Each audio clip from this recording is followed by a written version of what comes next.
comes yes.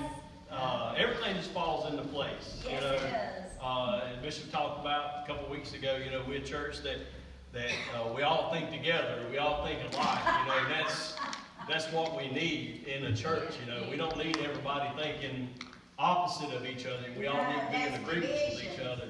Yeah, that's division. And that's just like the song we were singing this morning and stuff with the storm and all, and the lightning flashing and the thunder and all of that, and we're singing the mountain moving faith. You know, I'm going to talk today about some faith and stuff like that, but it's not stepping out off the boat, walking under the water. But it says, friend, all you got to do is trust when you ask Him. Have a little faith and believe. Yes. So you got to have the faith. Yes. You know, you can have all the faith you want, but you have to believe it. You got to believe it. And it says, like the man in the boat. That's what we're talking about today, the man in the boat. Yes. It says, you'll see a miracle, a mountain, move a mountain with the faith of a mustard seed. All you got to do is have a little bit of faith, you know, just a little bit. A mustard seed, I don't have an ink pen, but a mustard seed is about smaller than the tip of an ink pen, you know. Yes. But let me tell you what, when that thing gets grounded and rooted, it grows up to like 7 or 8 foot tall, you know. Just a little bitty seed will grow that big of a plant, you know. It's unreal. But what I want today is, I just want you to, if you would, just write down this one word, or get this one word in your mind. Okay. Just think about this. Uh-oh. Wrong bookmarking. There we go. Can't trust that string sometimes in there. I'll put it in the wrong place, but I'm glad I got my other markers in there, you know. Just write down this one word, or keep this one word in mind. Through. Through. Okay? We all know what through means. You know, you're going to go through it. You know, it's what it is. But if you take off the T and the H, what do we have? Rough. It's going to be rough. It is going to be rough. It's sometimes rough. And yeah, and the meaning of rough is not gentle, is violent, or boisterous. Okay? So today, what I'm going to talk to you about, we're going to go to Mark. We're going to go to Mark chapter 4. I'll give everybody time to get over there. And verses 35 through 41. That's where I'm going to go when you get over there to Mark chapter 4. And what I've got this titled as today is Storms May Come. Yes. But. There's always a but in something. Yes, you know what? It said, I put down, storms may come, but you're going to get through it. You'll get through it. Even though if it's going to be rough, It might be rough. you're going to get through it. You'll get through it. So what I'm going to talk about today, when He tells you to do something, you're going to get through it because His word never fails. His word never fails. But sometimes you might encounter some rough seas along the way, okay? In Mark 4 and 35, it says, the day when evening came, He said to His disciples, let's go to the other side. Leaving the crowd behind, He took them along just as He was in a boat. There were also other boats with Him. I'm reading out of the NIV, so mine might be a little bit different than yours. 37 says, a fierce squall came up, and the waves broke over the boat so that they were nearly swamped. Jesus was in the stern. Notice where Jesus is at. He's in the bottom of the boat, sleeping on a cushion, asleep in the boat in a storm. The disciples woke Him and said to Him, Teacher, do you not care if we drown? He got up and rebuked the wind and said to the waves, Quiet, be still. Then the wind died down and it was completely calm. Verse 40 says, and He said unto His disciples, Why are you so afraid? Do you still have no faith? And 41 says, now look what 41 says. They were terrified. They were scared. You know, they were scared in the middle of the storm. But they're terrified of something more now. They're more terrified of what is speaking. And they ask each other, who is this? Even the winds and the waves obey him?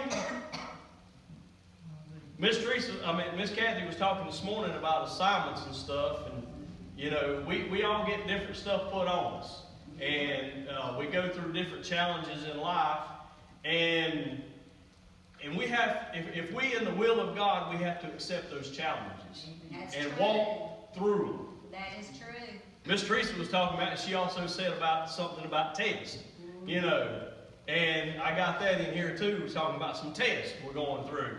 And it's just like when you was in school. The one thing that you have to deal with when you're in school and you have to address is tests. That's right. You know. Yes, you do. And you have to address them. And some of these tests you have are pop quizzes. Just like what she was going to do. She's going to give us a pop quiz. I'm going to give y'all a pop quiz. And when she come up and said that back there, I said, well, that's kind of going along with what I'm going to do today. You know, it's going to give you a pop quiz. And a pop quiz is a short test that you don't even know about that's coming. She was just going to spring it on us. You know.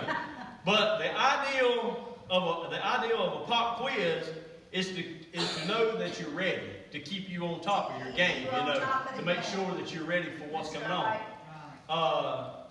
Because you know it can happen at any time. She was just going to come in and throw out us a test. Nobody knew nothing about it. That's just like in life, you know. The Lord will throw out a test on us and we don't even know when it's coming. That's true. You know. So that you would try to keep up enough so that when you get hit with a pop quiz, you would be aware enough to pass it. You're prepared. Okay? Now, when you would get a test or a major exam, usually it's over things that's been taught in the class. Yes. Okay?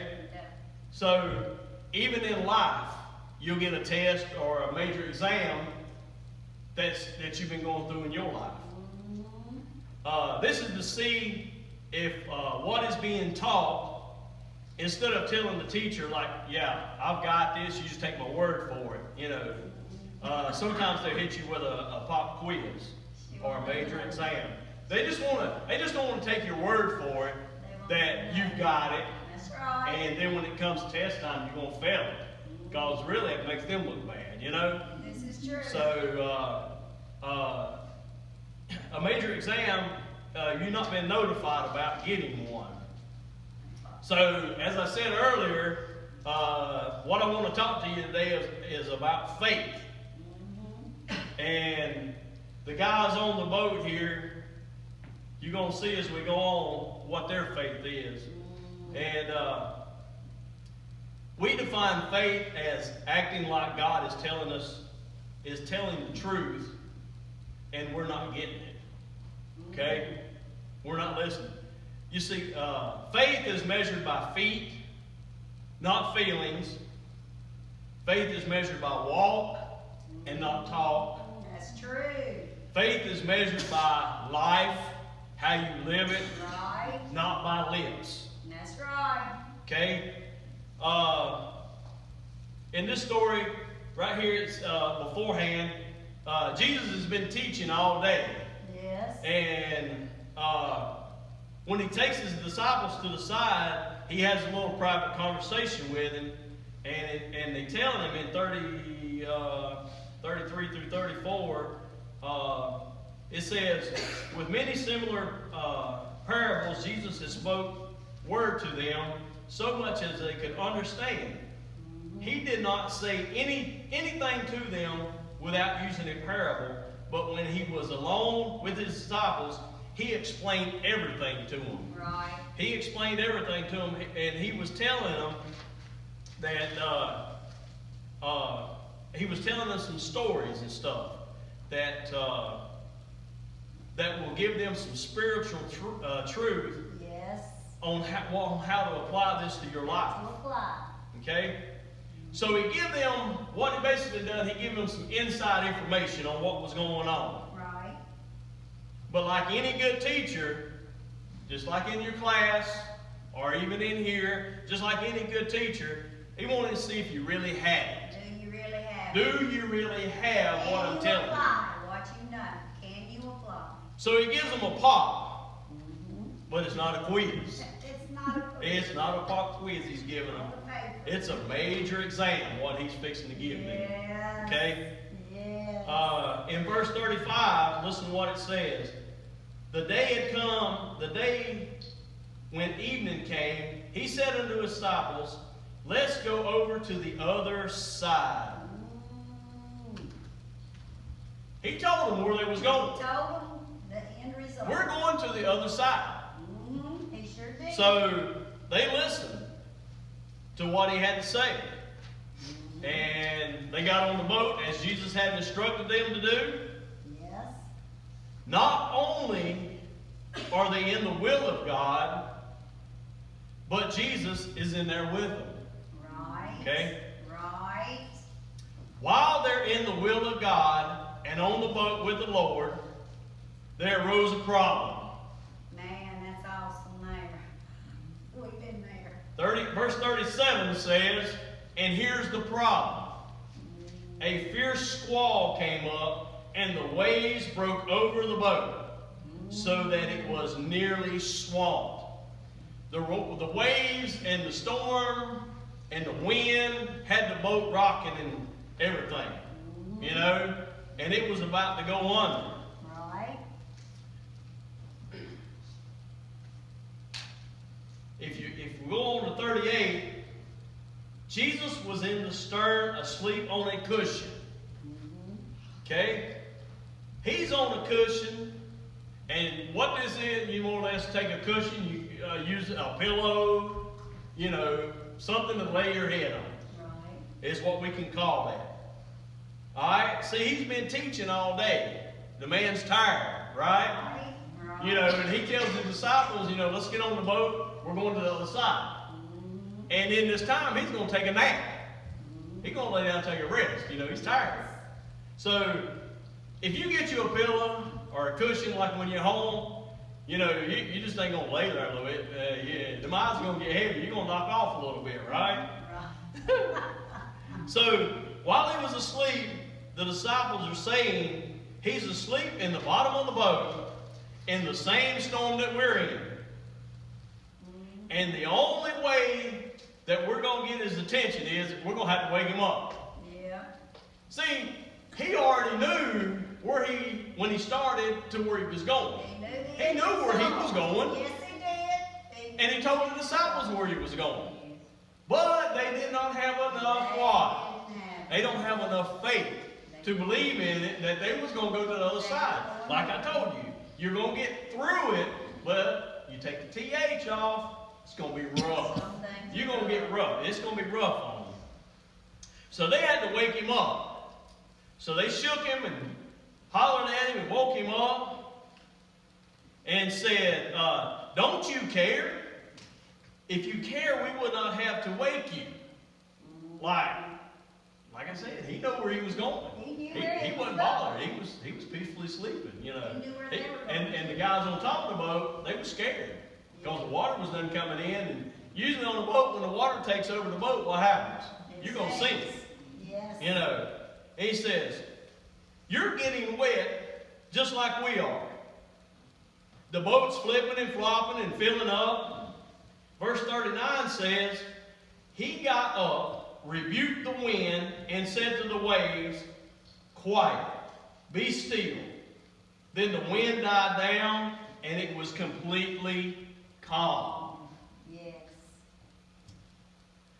Notice who Jesus was talking to at this time. He wasn't talking to his disciples. He wasn't mad at them for coming and waking him up or whatever. He was talking to the circumstance. He was talking to his disciples about the circumstance that was in front of him. He was talking about what was causing the problem.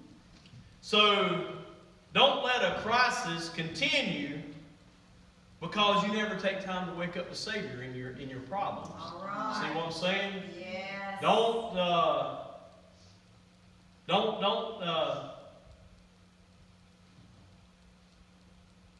Don't complain to everybody about your situation that you're in. Help us, You Lord. know, Yeah. talk to God first about God your first. situation. That's right.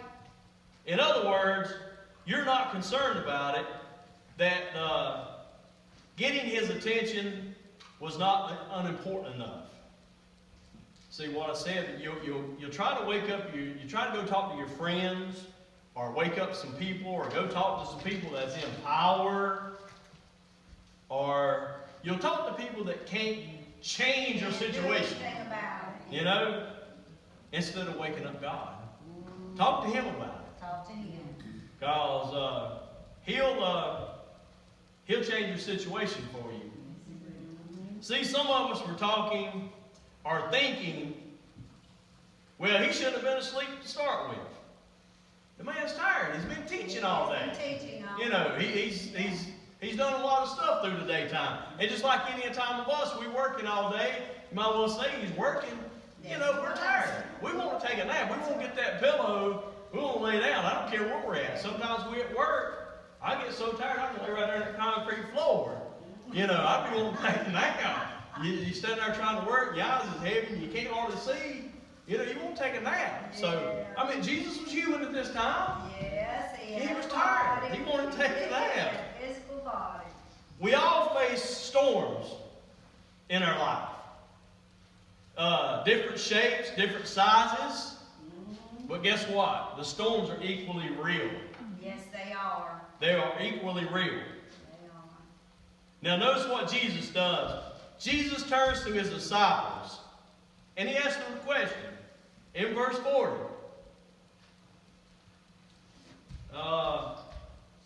Then they were terrified and asked each other, who is this? Oh, I got the wrong one. I'm sorry. Verse 40. He said to his disciples, why are you so afraid? Do you not have any faith? How is this that you have no faith? After he done told them what they was going to go through, we're thinking like, well, Jesus, you know, we're going through a storm, the boat's rocking and going under the water, and we're fixing to die. You know, Yeah.